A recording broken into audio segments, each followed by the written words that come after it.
Okay, what could PC do? This is the conversation that we have constantly, and schools across the nation have this constantly. I just came back from this conference this weekend, and retention is just on everybody's radar. Everybody's radar.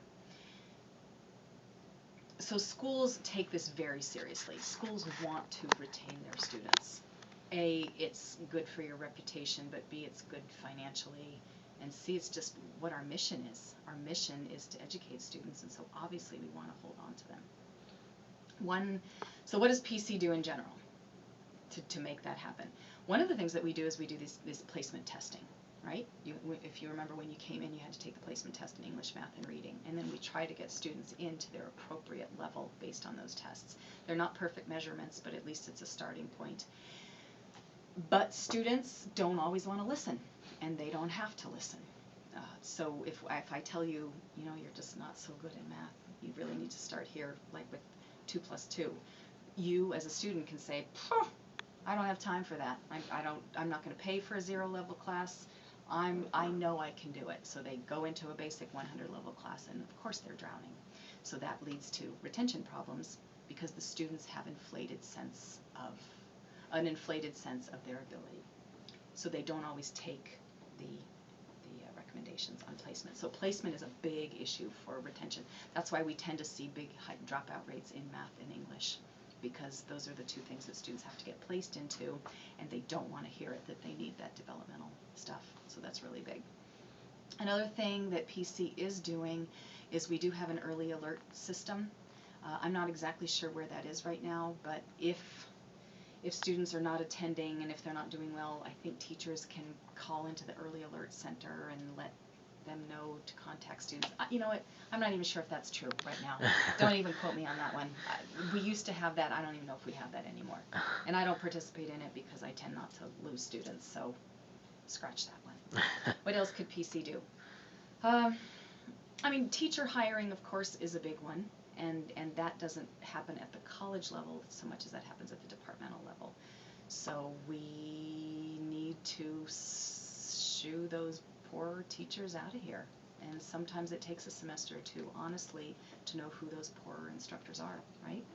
They come in for an interview, they have a resume, and on paper, they look like they're going to be a perfectly good instructor. You meet them in an interview, they sound wonderful, but sometimes it takes a semester or 2 or 3 to see that they just aren't up to snuff, and those are the teachers who tend not to have really great retention rates. Either they approach it from a high school point of view, where it's like glorified high school, and they're in the students' faces and they're not treating them as adults, they're treating them like children.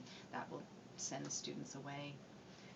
Teachers who are disorganized, teachers who just have teacher problems. So I think if there was some way that we could find the magic recipe to know exactly who all of our teachers were before we hired them, that might help, but I don't know how that's going to happen, frankly.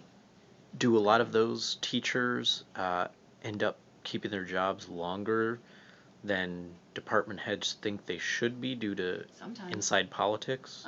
Sometimes just due to numbers. Some departments have huge difficulties finding adjunct faculty members, and others don't. And communication is an example. We just have so many adjuncts that we can afford to be a little more discriminating. Some departments where you just literally cannot find adjuncts, sometimes you have to take what you can get if you want the classes to go. So it really depends a lot on the discipline.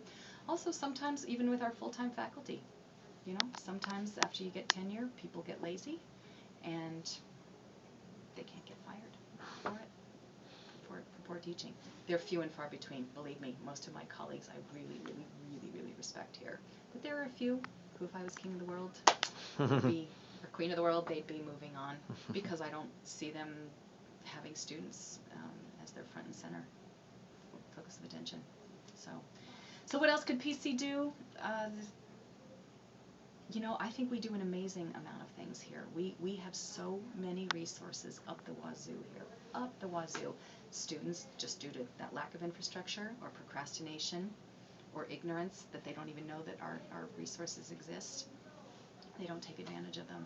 But truly, for almost any student who's having a retention issue here, if they could find the resource and take advantage of it, we could keep them in school. Do you think that the high rate, like the increasing rate of enrollments, is having an effect on retention? Uh, somewhat.